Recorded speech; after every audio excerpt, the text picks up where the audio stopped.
오늘 본문 말씀 가지고 너를 위하여 방주를 만들라 하는 제목으로 함께 은혜를 나누겠습니다. 우리가 이제 노아에 대해서 살펴보고 있는데 지난주에 노아의 의와 완전함에 대한 말씀을 드렸었어요. 하나님께서 그 심판 속에서도 노아를 건져주신 이유가 뭐라 그랬어요? 왜 완전하다고 인정해 주시고 은혜를 베푸신 거예요?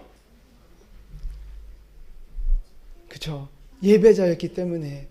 육신적으로 영적으로 완전한 사람은 없습니다. 그러나 하나님 앞에 예배자로 살아갈 때 하나님이 그것을 의롭게 여기시고 은혜를 베푸신다 그랬어요. 그래서 노아가 예배자로 살았기 때문에 연약함이 있음에도 불구하고 하나님의 은혜를 입는 자가 되었다. 그래서 예배자가 승리자고 예배자가 은혜를 입는 자가 된다 하는 말씀을 드렸습니다.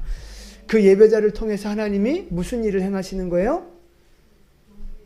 새 일을 행하십니다. 하나님이 새 일을 행하십니다. 네. 하나님이 오늘 예배하는 여러분의 삶 가운데 새 일을 행하실 줄로 믿습니다. 그렇게 축복합니다. 오늘은 노아가 실제적으로 이제 방주를 건축하는 이제 그런 말씀 내용인데요. 여러분 방주의 그 모양과 크기에 대해서 알고 계신 분도 있겠지만 한번 오늘 좀 간단하게 살펴보려고 하는데, 일단 방주는 재료가 뭐예요? 뭘로 만들었어요? 그죠? 무슨 나무? 그죠? 14절에 보면 고페르 나무라고 돼 있는데 고페르 나무가 정확하게 뭔지 아직 밝혀지지 않았다 그래요. 그래서 이제 우리 성경은 보통 뭐 잣나무나 전나무나 이제 뭐 이런 것으로 이렇게 번역을 하는데 정확하게는 고페르 나무. 근데 정확하게 어떤 나무인지는 모른다. 어쨌든 고페르 나무로 방주를 만들었고요. 그 다음에 그 안에 칸들을 막아놓고 뭘 발랐어요? 역청을 발랐습니다. 역청. 역청이 뭐예요?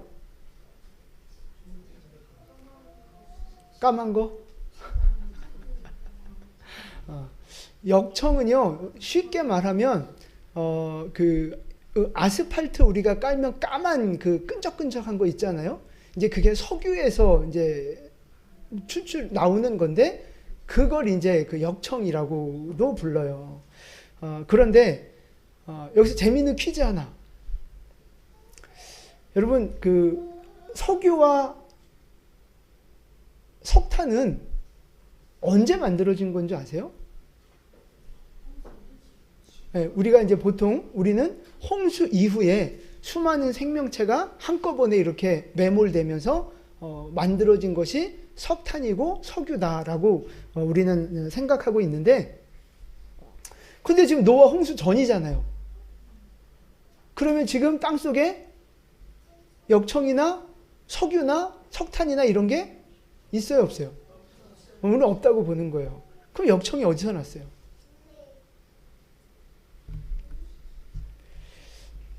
여러분은 모르고 저만 알 때 이 기쁨.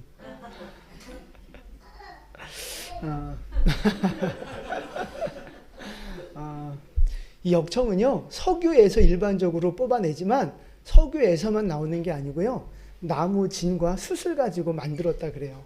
그 기술이 아주 고대로부터 내려왔다고 합니다. 그러니까 아마 그렇게 역청을 자연산이 아니라 만들어 쓰지 않았을까 이렇게 생각해 보는 거예요. 근데 여러분 아세요? 이 역청이 또 어디에 쓰였어요?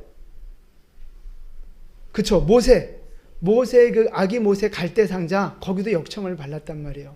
만약에 석유 그 역청으로 발랐으면 냄새가 얼마나 지독했을까요? 그죠? 근데 그 송진과 이제 이런 것들로 숯으로 만들었으니까 냄새가 얼마나 친환경적이었겠어요. 그죠? 뭐 그런 생각도 해봐요. 어쨌든 재료는 고페르 나무에 역청으로 발랐고요. 방주의 모양은 어떻게 생겼어요? 이렇게 생겼어요? 방주의 모양은 우리는 보통 노아의 방주 그러면 배라고 생각하거든요. 근데 사실 정확하게 말하면 배가 아니고요. 배를 닮은 그냥 괴짝이라고 생각하시면 돼요. 괴짝. 네모나게 생겼어요. 사진을 좀 한번 보여주실까요? 이게 이제 물론 상상한 겁니다. 상상해서 그린 건데 많은 많은 부분의 그 방주를 배 모양으로 이렇게 그리는데 방주랑 배랑은 좀 달라요. 그래서 이제 나름대로 이제 성경적으로 만들었다라고 이제 주장하는 이제 그런 방주 모양들인데 이렇게 그냥 대충 네모나게 생겼다. 뭐 우리 배는 이렇게 선미도 뾰족하고 선미는 배꼬리인데 그 배꼬리도 뾰족하고 이렇게 앞부분도 뾰족하고 이렇게 막 이렇게 배 유선형 막 이런 배를 생각하잖아요. 근데 노아의 이 방주는 그렇지가 않다는 거예요. 그냥 네모난 괴짝처럼 생겼다는 게 훨씬 더 설득력이 있어요. 그럼 일반 배하고 노아의 방주하고 다른 점이 뭐가 있을까요?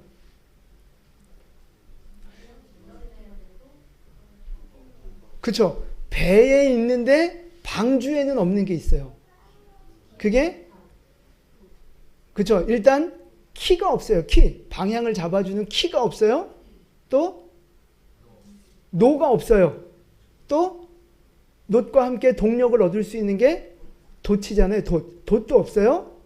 또 정박할 수 있는 닻이 없습니다. 이런 것들은 배에 있어서는 필수적인 건데 노아의 방주에는 그런 게 없다 이 말이에요. 그러니까 방주의 목적은 어딘가로 이렇게 항해하기 위한 게 아니고 그냥 물에 떠 있기만 하면 되는 거예요. 그게 방주의 모양을 보면 우리가 그걸 알 수 있어요. 자, 그러면 이 방주는 대충 이렇게 생겼는데 대충 크기는 얼마나 될까요? 예, 커요. 정답이에요. 커요. 근데 이제 15절에 보면 뭐 길이가 300규빗, 너비는 50규빗, 높이는 30규빗 뭐 이렇게 나와 있는데 요거를 그냥 계산하기 쉽게 지금의 그 미터로 계산을 해보면요. 길이는 몇 미터냐? 150미터 정도 봅니다. 150미터. 길이가 150미터. 높이는 한 15미터. 15미터면 지금 아파트 한 5층 건물 높이 정도 되는 거예요. 그 다음에 넓이는 한 25미터. 그래서 평수를 계산해 봤어요. 이 배는 도대체 몇 평이나 될까? 그랬더니 대충 한 층당 한 1100평이 조금 넘는 것 같아요. 1100평. 그러니까 3층이니까 한 3300평, 400평 정도 되는 그런 규모를 가진 것이 노아의 방주예요. 문이 있어요? 없어요? 문이 없으면 어떻게 들어가요? 문은 있는데 딱 하나 있습니다. 딱 하나. 측면에 딱 하나 문이 있고요. 창문은 3층에만 뚫어져 있어요. 3층에만. 그래서 그 방주 안은 굉장히 깜깜했을 거예요. 그런데 그 3층에 있는 창문을 통해서 이게 환기가 되고 공기순환이 되고 아마 빛이 그렇게 들어갔을 것으로 보고 있습니다. 근데 이제 여기서 재밌는 질문 하나 드리면 도대체 노아는 저 방주를 어떻게 만들었을까요? 혼자 만들었을까요? 돕는 사람이 있었을까요? 어떻게 만들었을까요? 아들들이? 아들들도 후반엔 도왔을 거예요. 지난번에 말씀드렸지만 아들을 502살에 낳기 시작했거든요. 그러니까 여기 600살까지 지었으니까 자라가면서는 돕기 시작했을 거예요. 근데 그것만 가지고 저 어마어마한 건축물을 지을 수 있었을까요? 지금처럼 뭐 포크레인이 있는 것도 아니고 뭐 전기톱이 있는 것도 아니고 어떻게 저 배를 만들 수 있었을까요? 분명한 건 돕는 사람이 많지 않았다는 거예요. 뭐 어떤 글에서는 아마 그 돈 주고 사람들을 사서 만들었다 뭐 이런 가설도 추측도 하는데 제가 오늘 또 하나 소개해드리면 그 이제 희년서에 보면 어떻게 누가 같이 건축했는지가 나오는데 그게 바로 하늘의 천사들이 와서 돕습니다. 천사들이.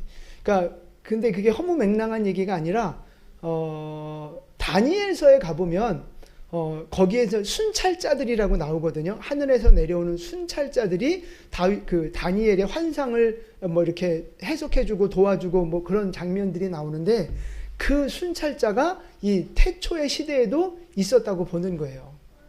그래서 노아가 혼자 건축한 것이 아니라 이렇게 같이 천사들의 도움을 얻어서 같이 건축했다고 이 희년서에서는 보고 있어요. 근데 제가 볼 때는 희년서가 아니라 에녹서에, 그 이제 희년서가 인용했는데 에녹서에 그렇게 돼 있는데 제가 볼 때는 굉장히 신빙성이 있다. 왜냐하면 6장에 나오는 뭐 하나님의 아들들, 사람의 딸들 막 이렇게 서로 결혼하고 뭐 이런 장면들 나오잖아요. 요때 나오는 하나님의 아들들도 천사로 보는 관점이 굉장히 그 성경적이거든요. 그러니까 분명히 천사들이 이 땅에 내려와서 뭔가 활동을 한 것으로 보여지기 때문에 건축도 그렇게 같이 한 것으로 볼 수 있다라고 하는 그냥 재미있는 이야기로 받아들이시면 되겠어요. 네, 또 뭐 따지지 마시고. 자, 어쨌든 방주를 저런 모양으로 이제 저렇게 만들었는데 이제 이 방주에 담겨져 있는 영적인 의미들이 있는데 우리가 그걸 좀 살펴보려고 하는 거예요. 방주는 영적으로 뭐를 상징하는 건 줄 아세요? 그게 바로 교회를 상징하는 거예요. 교회. 방주는 교회를 보여주는 거예요. 교회라는 이 공동체가 뭐 하는 공동체예요? 구원하는 거잖아요. 생명을 구원하는 거. 방주도 홍수 속에서 생명을 구원하려고 만든 거잖아요. 그래서 방주는 곧 영적으로 교회다라고 우리가 해석하면 좋은데, 이제 여기서 첫 번째 중요한 건 뭐냐면 방주에는 뭐를 발랐어요? 역청을 발랐습니다. 역청. 왜 바른 거예요? 그렇죠. 방수 재료입니다. 방수 재료. 물이 새지 않도록 바른 거예요. 그런데 재밌는 게 뭐냐면 그 다음 화면 좀 보여주시면 우리가 나무 이름이 뭐라 그랬어요? 고페르라는 나무인데 역청은 이 원어로 뭐라고 부르느냐면 코페르라고 불러요. 역청이 코페르예요. 그런데 그 코페르라고 하는 말이, 역청이라는 말이 무슨 뜻을 갖고 있느냐면 덮는다는 의미가 있어요. 바르고 덮는다는 의미가 있어요. 근데 재밌는 건 속죄라고 하는, 우리가 제사 드리면 속죄함을 받잖아요. 그 속죄의 원어가 바로 카파르입니다. 카파르. 그러니까 씻는다, 용서한다, 덮는다라고 하는 카파르에서 코페르와 고페르가 나온 거예요. 그 단어에서. 이해가 되시죠? 출애굽기 30장 말씀을 좀 볼까요? 출애굽기 30장 10절 말씀입니다. 출애굽기 30장 10절. 아론이 1년 1차씩 이 향단 뿔을 위하여 속죄하되 속죄제의 피로 1년 1차씩 대대로 속죄할지니라. 이 단은 여호와께 지극히 거룩하리라. 아멘. 이 피를 발라서 속죄하고 거룩하게 하는데 왜 이렇게 급하세요? 저기서 속죄한다는 저 말이 바로 카파르예요. 카파르. 속죄는 어떻게 하는 거예요? 예수님의 피로 우리가 어떻게 속죄함 받아요? 예수의 피를 덮는 거잖아요. 뿌리고 바르고 덮어서 죄를 용서하는 거거든요. 그게 바로 카파르. 역청은 코페르. 방주라는 나무는 고페르. 이게 다 덮는다는 의미를 가지고 있다 이 말이에요. 여러분, 우리가 그 출애굽할 때도 기억나십니까? 출애굽할 때 마지막 재앙이 뭐였어요? 10번째 재앙이 장자의 죽음이에요. 그래서 죽음의 사자가 지나가는데 누구만 살았어요? 어린 양의 피로 그 문에다가 바른 집만 죽음의 사자가 넘어갔잖아요. 그래서 넘어갔다 그래서 유월절이라고 하는 거예요. 어린 양의 피가 없는 집은 장자가 다 죽었고 어린 양의 피를 바른 집만 구원받았다 이 말이에요. 살았다 이 말이에요. 그러니까 예수의 피가 뿌려지고 발라지고 덮여진 곳에는 무슨 역사가 있는 거예요? 생명의 역사, 정결하게 되는 역사, 회복의 역사가 있는 거예요. 예수 피가 바로 구원의 역사를 만들어가는 거라고요. 자, 에베소서 1장 7절 말씀인데요. 같이 읽겠습니다. 우리는 그리스도 안에서 그의 은혜의 풍성함을 따라 그의 피로 말미암아 속량제 곧 죄사함을 받았느니라. 아멘. 예수님 피로 우리가 속량, 곧 죄사함이라는 걸 받았다 이 말이에요. 예수 피가 덮여졌기 때문에 우리는 의인이 됐고 용서함을 받았고 구원받은 자가 된 거잖아요. 예수 피. 그게 중요하다 이 말이에요. 이 방주의 구원이 바로 그걸 보여주고 있는 거예요. 고페르라는 나무로 코페르라고 하는 역청을 발라서 카파르라고 하는 속죄를 이루어가는, 이게 이 방주의 어떤 영적인 의미라고 하는 거죠. 근데 교회가 바로 그렇다는 거예요. 교회. 이 교회라는 공동체, 왜 거룩한 공동체가 된 거예요? 무엇 때문에? 예수님의 보혈 때문에. 예수의 피 때문에 교회라는 공동체가 거룩하게 된 거고, 예수의 피 때문에 나 같은 죄인이 의인이라고 하나님 앞에 인정받게 된 거잖아요. 결국 방주와 교회는 예수 피로 덮여지지 않으면 구원이 있을 수 없어요. 하나님의 은혜가 임할 수 없다고요. 예수 피, 카파르, 코페르, 이게 바로 우리 이 방주가 오늘 우리에게 주시는 교훈입니다. 그래서 여러분, 방주를 아무리 튼튼하게 만들고 아무리 멋있게 만들어도 뭐가 없으면 물이 새는 거예요? 역청이 없으면 물이 새는 거예요. 가라앉는 거라니까요. 교회 공동체가 그런 거예요. 아무리 뭐 교회 건물이 크고 화려하고 뭐 작고 크고 이것과 상관없어요. 교회는요. 거기에 그 교회에 예수 피가 덮여져 있느냐, 보혈의 은혜와 능력이 있느냐 없느냐에 따라서 살아있는 교회, 죽어있는 교회, 능력이 있는 교회, 무능한 교회가 갈려지는 거예요. 여러분, 우리에게 예수의 피가 생명이 되고 능력이 되는 줄 믿으시기를 바랍니다. 예수 피가 있으면 생명이 있는 교회, 강한 교회가 되는 거고요. 보혈의 능력이 없으면 죽어있는 교회, 무능한 교회가 되는 거예요. 우리 성도들의 삶도 마찬가지죠. 성도의 그 믿음 안에, 그 영혼 안에 예수 피가 철철 흘러 넘치고 예수 피가 뿌려져 있으면 그 성도는 생명 있는 성도인 거예요. 보혈의 능력을 이 땅에 행사하면서 하나님의 나라를 확장시켜 나아가는 사명자로 살아가는 거죠. 그런데 아무리 교회를 안 빠지고 나오고 아무리 교회에서 열심히 봉사를 하고 그래도 예수 피가 뿌려져 있지 않으면 어때요? 무능한, 영적으로 무능한 성도가 되는 거예요. 영적으로 죽어있는 성도가 되는 거라니까요. 역청이 없으면 어떻게 돼요? 물이 들어오잖아요. 예수 피가 없으면 어떻게 되는 거예요? 죄가 들어오는 거예요. 유혹이 들어오는 거예요. 세상 물이 들어와서 결국 나는 유혹받고 타락하고 영적 능력을 잃어버리고 영적 축복을 잃어버리고 무능하게 그냥 살아가는 영적 전쟁에서 실패하는 자가 될 수밖에 없다는 말씀입니다. 여러분, 예수님의 그 십자가의 은혜, 보혈의 은혜가, 보혈의 능력이 죄를 이기고 나로 하여금 승리하게 한다는 사실 믿으시기를 바랍니다. 역청이 사라지면 물이 새어 들어오듯이 예수 보혈의 은혜가 나에게서 사라지면 우리 안에 죄와 유혹들이 들어오는 거예요. 나를 무능하고 연약하게 만든다 이 말입니다. 우리가 처음 구원받을 때는 예수 피로 구원받았잖아요. 역청 발라진 거잖아요. 그런데 이 예수 피가 자꾸 사라지고 흐려지고 내 안에서 떠날 수 있다는 거예요. 그러니까 자꾸만 우리가 흔들리고 약해지고 무너지는 거예요. 여러분 한번 점검해 보십시오. 지금 여러분의 신앙생활 속에, 지금 여러분의 육체와 그 영혼 안에 예수님의 보혈이 뿌려져 있고 덮여져 있고 발라져 있느냐 하는 거예요. 예수 보혈이 있는 신앙생활을 하고 계십니까? 아니면 예수 보혈 없이 그냥 착하게, 그냥 열심히 그런 종교 생활을 하고 계십니까?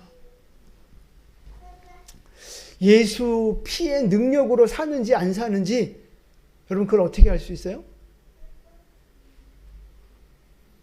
본인이 알 거예요. 본인이. 내 마음속에 원망이 있고 불평이 있고 의심이 있고 낙심이 있고 그러면 이미 역청이 다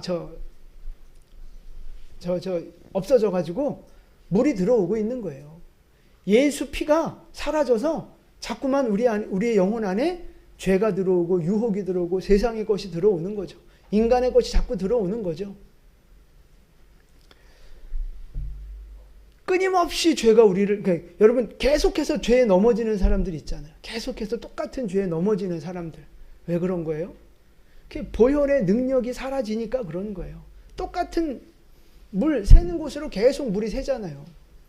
계속 죄의 유혹에 그걸 막아내지 못하고 이겨내지 못하고 자꾸 넘어지는 이유는 보혈의 능력을 상실했기 때문에 그렇다는 거예요.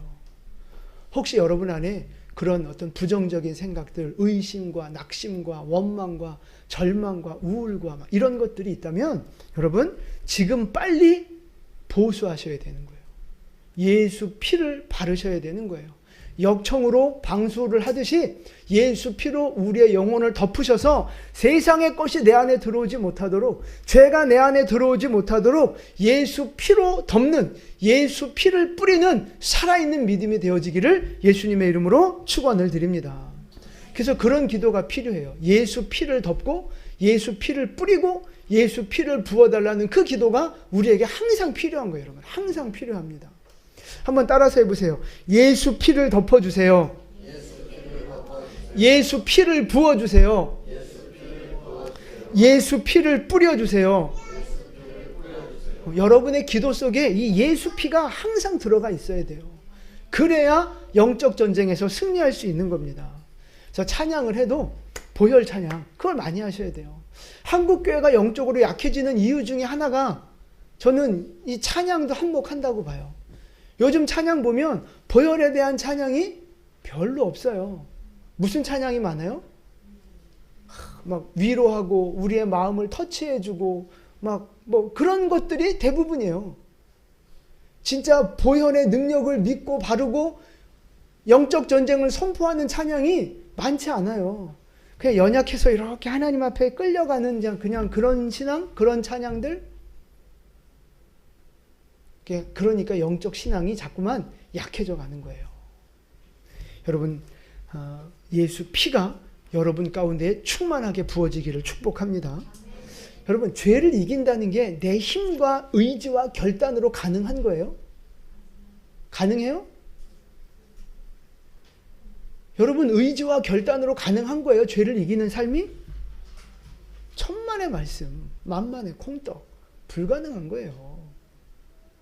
내 힘과 의지로는 절대 죄를 이길 수 없고요. 믿음으로 사는 삶은 나의 머리로 절대 계산해서 사라질 수 없는 거예요. 왜? 영에 속한 세계이기 때문에. 왜? 마귀가 항상 우리를 방해하기 때문에 내 의지와 생각과 계산 가지고는 불가능하다 이 말입니다. 그래서 우리에게 예수 보혈이 필요한 거예요. 예수 보혈의 능력이 나에게 부어질 때 마귀의 권세가 깨어지고 영적 능력이 회복이 되면서 우리는 믿음의 삶을 살아낼 수 있게 되고 죄를 이기는 삶을 살아낼 수 있는 줄로 믿습니다. 여러분, 그 보혈의 능력, 예수 피의 능력, 죽음의 권세를 이기고 마귀를 깨트리신 그 예수 보혈의 능력으로 항상 승리하는 여러분 되시기를 예수님의 이름으로 축원을 드립니다. 아멘. 자, 이제 두 번째는요, 방주를 짓는 수고와 헌신이 우리에게 있어야 되는 거예요. 여러분, 방주를 몇 년 동안 지었는지 혹시 아십니까? 방주 건축 기간. 아무도 몰라요. 네, 길게 잡으면 120년, 짧게 잡으면 뭐 한 4, 50년 뭐 이렇게 될 수 있어요. 어쨌든 120년에서 한 4, 50년 그 사이에 배를 건축을 했다 이 말이에요. 근데 여러분, 상상을 한번 해보세요. 산에 가서 그 큰 나무들을 잘라다가 옮겨야 되잖아요. 다듬어야 되잖아요. 그거를 끼워 맞춰야 되잖아요. 얼마나 힘들었을까요? 지금처럼 트럭이 있는 것도 아니고 포크레인이 있는 것도 아니고 뭐 전동 뭐 톱날 뭐 이런 게 있는 것도 아니고 다 막 손으로 했어야 됐잖아요. 손으로. 그러니까 그게 아브라함과 그 아들들만 가지고는 절대 건축이 불가능한 이유가 이제 그런 거예요. 현실적으로 봤을 때. 근데 여러분, 하나님은 왜 이렇게 힘들게 방주를 건축하게 하셨을까? 다른 방법으로 이 대홍수에서 구원할 수도 있지 않았을까요? 그런 생각 안 해보셨어요? 하나님이 모세한테 처음 돌판 10계명 주실 때 그 돌판 누가 만들어 오신 거예요? 하나님이 돌판 깎아 오신 거예요, 처음에. 그것처럼 방주도 하나님이 딱 만들어 갖고 하늘에서 뚝 떨어뜨려 주시면 얼마나 좋아요. 우리는 늘 그런 믿음을 갖고 있잖아요. 하나님이 돈을 뚝, 하나님이 축복을 뚝 우리에게 이렇게 떨어뜨려 주시기를 우리는 원하고 있는 거잖아요. 방주도 그렇게 하시면 안 돼요? 그게 아니라는 겁니다. 하나님이 일하시는 방법이 그게 아니라는 거예요. 구원은 하나님이 전적으로 하시는 일이지만 거기에 사람의 통로로 쓰임받는 사람이 필요하다는 거예요. 하나님은 사람을 통해서 일하시잖아요. 사람의 수고, 사람의 헌신, 사람의 순종, 그게 필요한 거예요. 그래서 구원을 선택받은 노아가 해야 할 일은 순종하여 수고하여 방주를 짓는 일이었어요. 그러면 오늘 구원받은 우리가 해야 할 일은 뭐예요? 우리도 순종하여 수고하고 헌신하는 일을 해야 되는 거예요. 무엇을 세우기 위하여? 하나님의 나라, 현실적으로 교회를 세우기 위하여. 하나님의 나라와 교회를 세우기 위하여서 오늘 구원받은 우리가 해야 할 일은 순종하고 헌신하고 희생하는 거예요. 근데 여러분, 사실 하나님이 부흥을 마음 먹으시면 하루아침 아니에요? 우리가 굳이 나가서 전도 안 해도, 우리가 굳이 외치지 않아도 하나님이 별의별 기적 같은 방법으로 막 사람들 미어 터지도록 이렇게 교회 안에 막 쑤셔 놓을 수 있잖아요, 하나님께서. 네. 아멘입니다. 그럴 수 있어요. 근데 왜 그렇게 하시지 않느냐 하는 거예요. 왜? 사람의 역할이 필요하다는 거예요. 사람의 헌신과 수고가 있어야 한다는 거예요. 그래서 여러분, 우리는 신앙생활할 때 항상 이 사람이라는 이 존재는 늘 게으름이 있어요. 게으름. 그래서 뛰어가다 보면 걷고 싶고, 걷다 보면 서고 싶고, 서다 보면 앉고 싶고, 앉아 있으면 눕고 싶고, 누워 있으면 자고 싶고. 그게 우리 인간의 어떤 그 연약한 본성이잖아요. 그러니까 힘든 거, 고생하는 거 좋아하는 사람 아무도 없어요. 다 편하게 살고 싶고 풍성한 복을 받아 누리고 싶지, 쪼들리고 힘들고 땀 흘리고 막 고생하고 이걸 원하는 사람 아무도 없다고요. 신앙생활도 마찬가지예요. 다 편하게 신앙생활하고 싶어 한단 말이죠. 교회 와서 주방봉사 하는 거, 그게 좋아요? 아니면 다 차려놓은 밥 와서 이렇게 먹기만 하는 게 좋아요? 누가 청소했는데 깨끗한 예배당 와서 예배 드리는 게 좋아요? 내가 막 땀 흘려서 막 열심히 이렇게 청소하는 게 더 좋아요? 내가 헌신해서 교회 건축하고 내가 막 벽돌 날르고 이런 수고가 좋아요? 아니면 다 지어놓은 교회 그냥 들어가서 편하게 예배 드리는 게 좋아요? 일찍부터 와가지고 예배 준비하고 막 이것저것 막 정리하고 막 수고하고 땀내고 이게 더 좋습니까? 완벽하게 다 준비된 곳에 그냥 와서 딱 앉아있다 가는 게 좋아요? 우리의 본성은 편한 거, 쉬운 거, 누리는 거, 우리는 다 여기에 관심이 가 있어요. 근데 우리의 믿음 생활은 그렇게 하면 안 된다는 거예요. 교회 생활은 뭐 하는 거예요? 섬기는 거예요. 신앙생활은 수고하고 헌신하는 거라고요. 하나님의 뜻에 순종하여 헌신하고 수고하고 희생하고 섬기는 거. 여러분, 그게 하나님이 원하시는 믿음의 삶인 줄 믿습니다. 하나님이 방주를 지으라 하셨잖아요, 노아한테. 그러니까 노아가 뭘로 지었어요? 아니, 입으로 나불나불 대면서 졌어요? 아니라니까요. 본인이 팔 걷어붙이고 본인이 수고하면서 땀 흘리면서 막 위험을 감수해 가면서 때로는 나무에 찔리고 가시에 찔리고 다치기도 하지 않았겠어요? 그 수고와 희생과 헌신을 통해서 배를 건축했다 이 말이에요, 방주를. 우리의 신앙생활은요, 입으로만 하는 게 아니에요. 머리로 하는 게 아니라고요. 몸으로 하는 거예요. 그게 순종이고 실천이라 이 말입니다. 정말 꼭 재수 없는 성도 있어요. 재수 없는 성도. 어떤 성도 재수 없어요? 밥 힘들게 이렇게 주방 봉사해서 밥 해놨는데 먹어보면서 아이고 이거는 맛이 있네 없네 다네 짜네 그냥 확 그 주댕이를 그냥 확. 누가 열심히 헌신해 놓으면 뭐 이제 우리 찬양팀도 뭐 이렇게 이제 열심히 일찍 와서 열심히 하고 뭐 이렇게 하면 꼭 뭐 잘하네, 못하네, 뭐 틀렸네, 뭐 안 틀렸네, 뭐 물론 그렇게 진단은 할 수 있죠. 진단은. 그런데 지는 아무것도 안 하고 이렇게 앉아가지고 뭐 잘하네, 못하네, 이렇게 해라, 저렇게 해라, 그 훈수질 하는 거 있잖아요. 아우 정말 그런 성도 보면 정말 재수가 없어요.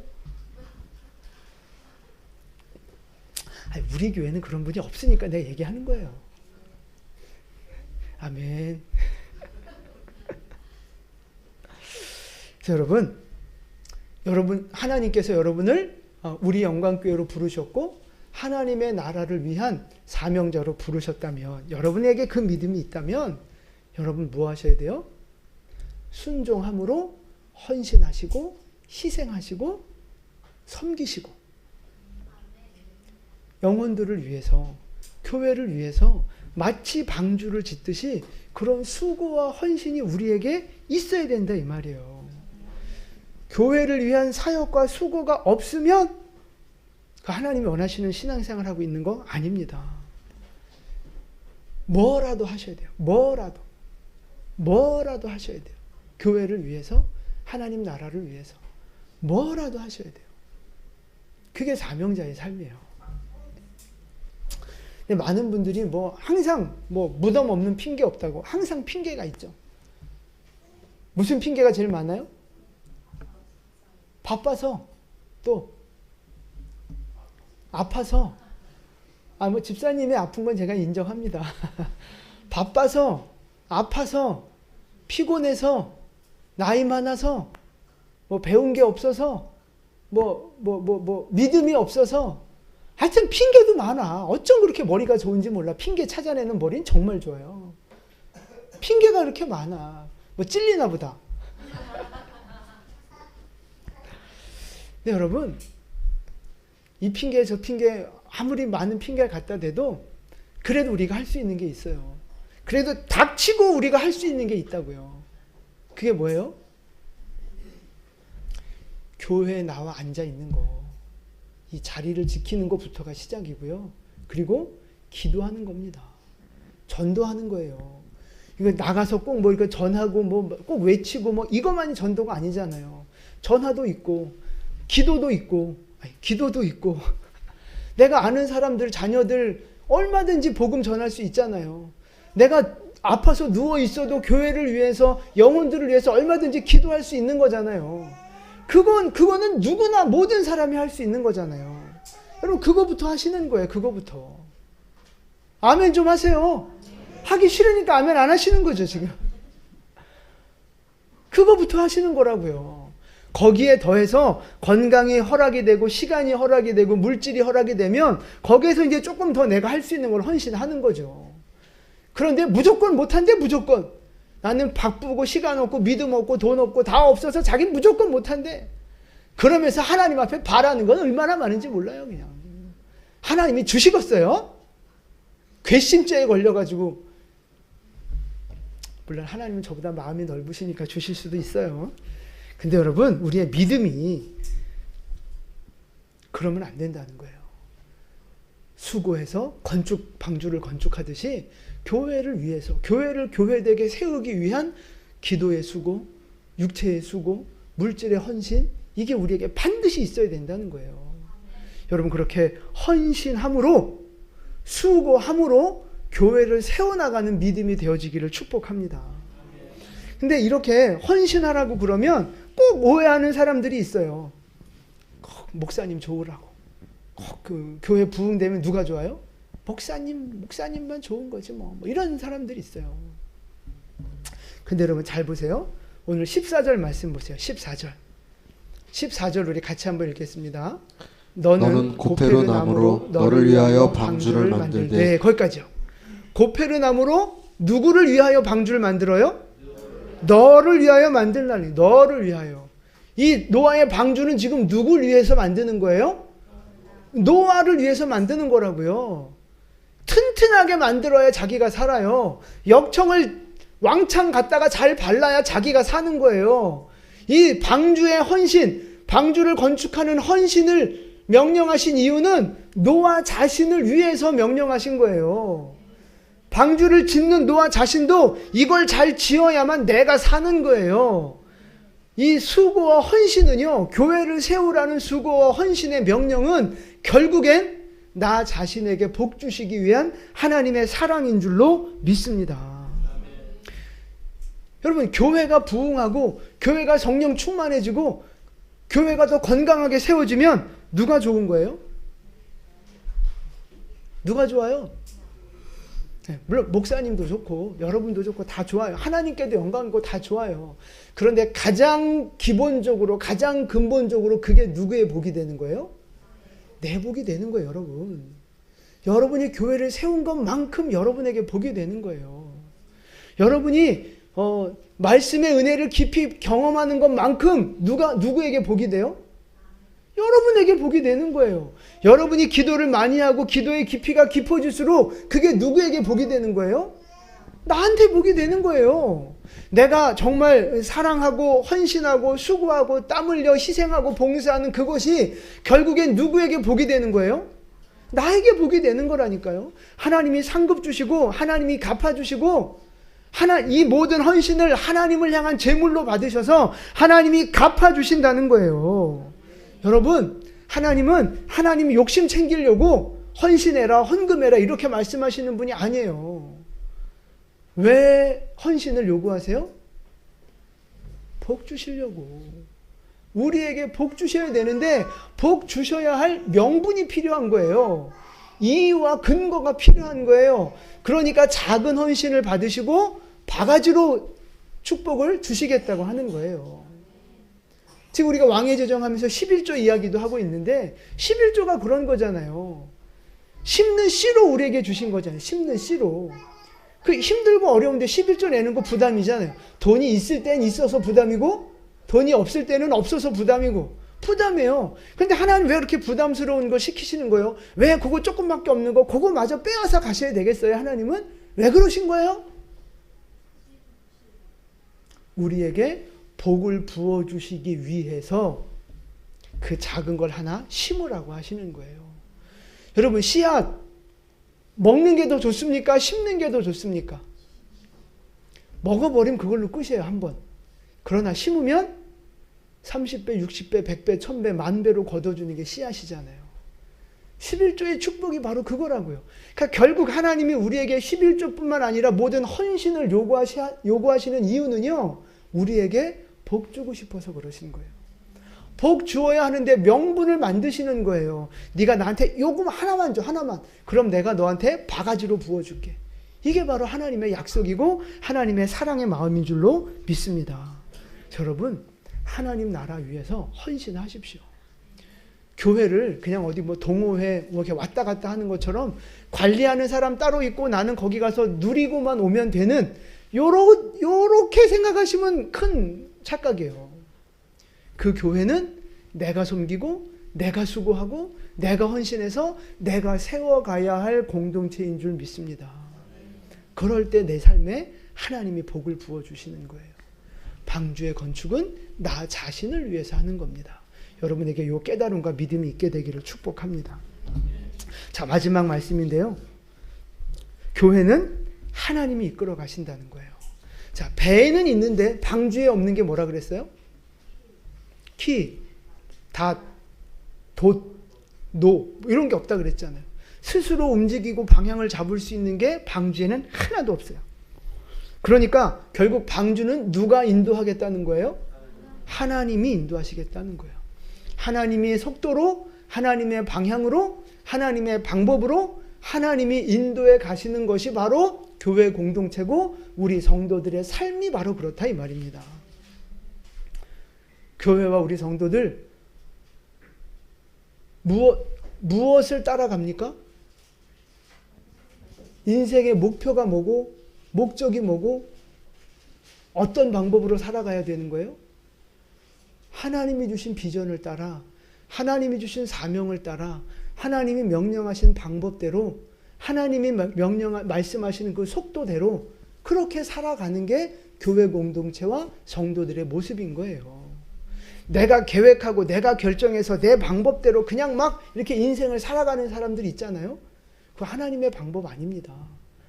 빠르게 나가는 것 같고 잘 나가는 것 같지만 언젠간 한번 딱 부딪혀가지고 박살나는 날이 와요. 하나님의 사랑이 그렇게 만듭니다. 그래서 올바른 교회, 올바른 성도의 신앙은요, 목적지가 내게 없어요. 방법도 내게 없어요. 방향도 내게 없어요. 하나님이 인도하시는 대로 순종하며 가는 거라고요. 그게 우리의 믿음의 길이에요. 방주와 같은 믿음의 길. 여러분, 양이 길을 가는데 양이 어디로 갈지, 어떤 길로 갈지, 그거 누가 결정해요? 양이 결정해요? 아니에요. 목자가 결정하는 거예요. 양은 그냥 따라만 가는 거라고요. 이 방주가 그런 거예요. 바람 불면 부는 대로, 하나님이 바람 불게 하시는 대로 그냥 가는 게 그게 방주의 길인 거예요. 여러분의 인생의 목적지와 가는 길, 여러분이 결정하시면 안 돼요. 난 이거 하고 싶으니까 난 이거 할 거고, 난 이 방법이 좋으니까 난 이 방법대로 할 거고, 그게 아닙니다. 하나님의 방법대로, 하나님이 부르시는 그 목적대로, 하나님이 주시는 비전대로 우리는 살아가야 하는 줄 믿습니다. 하나님이 우리의 삶을 어떻게 인도하세요? 어떤 방법으로 인도하세요?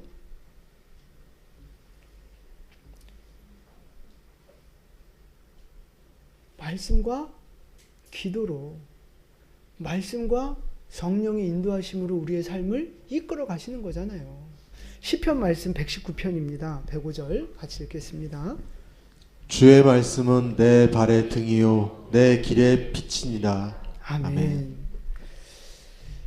말씀으로 우리의 걸음걸음을 인도해 주시는 거예요. 말씀으로. 기도하면 성령의 감동으로 우리의 걸음을 한 걸음 한 걸음 인도해 가시는 분이라고요. 그게 바로 하나님의 방법인 거예요. 그래서 우리의 신앙생활에 가장 중요한 게 말씀 보고 기도하는 거예요. 말씀 보고 기도해야 하나님의 뜻을 깨닫고 하나님이 원하시는 게 무엇인지를 깨닫고 하나님의 방법을 깨달을 수 있고, 그래야 올바른 인생의 길을 걸어갈 수 있는 거라고요. 말씀과 기도로 성령의 인도하심을 받는 삶이 되어져야 하는 것입니다. 여러분, 지금 여러분의 인생의 목적과 방향은 어디로 가고 있습니까? 내 욕심, 내 계획을 이루기 위해 살아가고 계십니까? 아니면 하나님이 나를 부르신 그 부르심의 뜻을 따라 걸어가고 계십니까? 여러분이 지금 살아가고 있는 방법은 내 생각과 내가 계산한 내 방법입니까? 아니면 성경적인 하나님이 명령하신 방법입니까? 지금 여러분의 인생을 어떻게 경영하며 살아가고 계십니까? 잘 모를수록 말씀에 집중하시고 기도에 집중하시면서 하나님의 인도하심을 받아 승리하는 여러분 될 수 있기를 축복합니다. 말씀대로 사셔야 돼요. 기도하시면서 하나님이 주시는 감동대로 사셔야 돼요. 그래야 하나님이 원하시는 곳에 정박할 수 있고 하나님이 원하시는 복을 받아 누릴 수 있게 되는 거예요. 우리 사랑하는 성도 여러분, 그런 은혜와 복이 여러분에게 부어지기를 축복합니다.